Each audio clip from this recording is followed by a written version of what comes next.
So, what's the best way to build an app? No code, full code, hybrid? Let's break it down.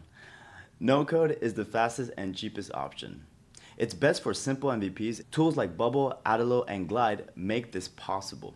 Low code offers a mix of customization and speed.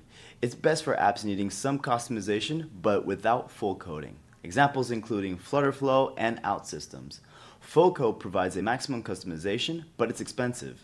This approach is best for scalable apps with complex features and uses languages like Swift, Kotlin, or frameworks like React Native and Flutter.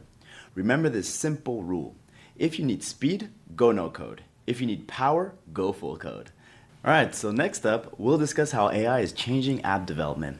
Imagine apps that think, learn, and adapt like living, breathing digital companions, transforming from static tools to intelligent partners that anticipate your needs before you even realize them. We're on the cusp of a technological revolution where artificial intelligence isn't just a feature, but the very heart of how we design, develop, and experience digital solutions. From personalized recommendations to predictive user experiences, AI is rewriting the rules of what's possible in app development. So stay tuned for our next section on idea validation, where we'll help you refine your concept before investing time and resources into development.